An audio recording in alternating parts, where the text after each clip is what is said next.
You have come to the right place, and welcome to a brief monthly segment I do on the fourth Friday of every month called Tech to Expect. Now, this is the time for me to present to you whatever tech-related news I find interesting slated for the whole next month, including the release of new tech events, or just really any news that I find interesting at all concerning technology. Now, it's also time to discuss in the comments upcoming techie stuff, so drop a comment. Let me know what you're excited to be seeing in July of 2021. Now, let's dive right in. We got a bunch of stuff here. Number one, Nvidia and Bethesda Raffle. What the heck, Nvidia? So, there's currently a raffle going on that will last until July 7th, where you can actually be chosen out of 300 people, very lucky people, might I add, to drop a fat wad of cash on a new GPU and a few knickknacks. How cool. Now, Nvidia and Bethesda are running a Doom Eternal bundle raffle where 300 people get chosen out of the thousands who enter to win the right to pay $1,450 for the following: an Nvidia GeForce RTX 3080 Ti Founders Edition GPU. Wow. A code for a Doom Eternal Deluxe Edition, a Doom Eternal t-shirt, and $100 of Bethesda Store credit. Whoop-de-doo. And as stated before, you actually have to buy this all yourself. Yeah, it's not free. You ain't winning jack. You just win the chance to buy it. So even Nvidia is now scalping their own products.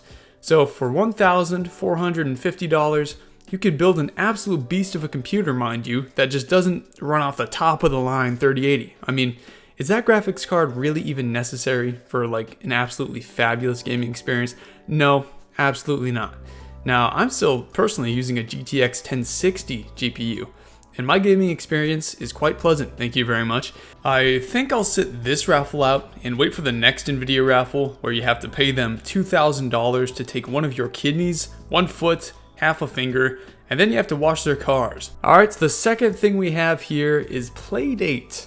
Now, the Playdate is a console developed by the company Panic, who brought you games like Firewatch.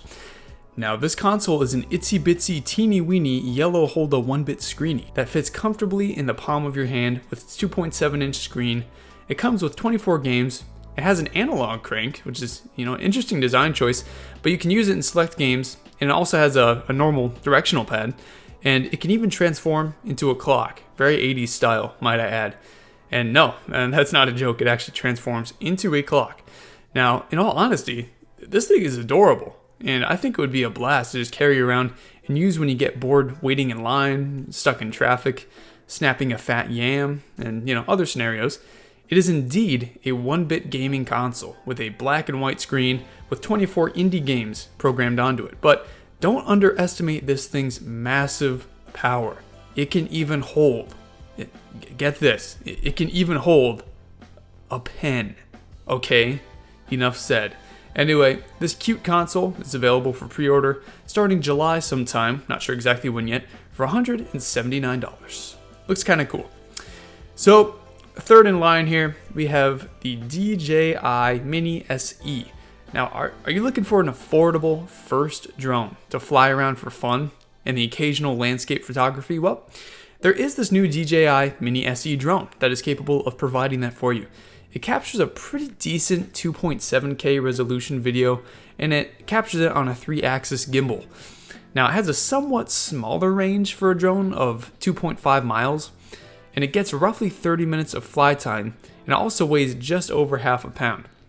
Now, obviously, these specs aren't quite up to par with any of the, $2,000 to $3,000 8K capturing drones, but this is a nice starter drone, or even just a decent and affordable backup drone for if your main ever dies or gives you any issues. So this drone, the DJI Mini SE, will be releasing on July 15th for $299, and honestly, that's not bad. Now, fourth in the list here is just one I wanted to mention real quick. Marsback M1 mechanical gaming keyboard. Just a quick one I wanted to plug because it would be cool to see these guys kind of take off some support, So Marsback is a small startup gaming company I just discovered that's about to release their first mechanical gaming keyboard, and it features the following: wireless and wired modes, RGB LED lighting, a really cool backlight visualization program that comes built in, which kind of gives you some cool effects and some pretty sweet mood lighting and stuff. It comes with hot swappable sockets for your customization pleasure, as well as their customizable software. Now, as far as I know, they've actually built this keyboard from scratch, from the ground up, by themselves under their Marsback brand, which I find pretty neat and pretty admirable. And overall, this actually looks really good, and I hope these guys do make it big if the keyboard is as good as it looks. It looks pretty cool, man. I mean, it does. Now, I recommend checking it out. It looks surprisingly professional for a tiny company and pretty promising. Now, starting at some point in July, you can grab one for $189, or you can even pre-order it right now. Now, last in line here, we have the Alexa Live event. Now, Amazon Alexa will be hosting a live event for those interested in learning more about voice technology and hearing from the developers behind Alexa, and as they put it, how we can invent the future of ambient computing. I don't know, it sounds pretty interesting if you're into learning how your household devices spy on you in every room and also record every word that you say. Nah, obviously I'm just kidding. Or am I? This event will be held on July 21st at 9 a.m. PDT. And that's it. I mean, that was quite a bit compared to my last Tech to Expect videos. Now, let me know, is there anything huge that I missed? Anything else that you're interested in seeing? Let me know, and drop a comment and we can discuss. You have come to the right place, and you're now leaving the right place. Thanks for watching, and stay safe out there, guys.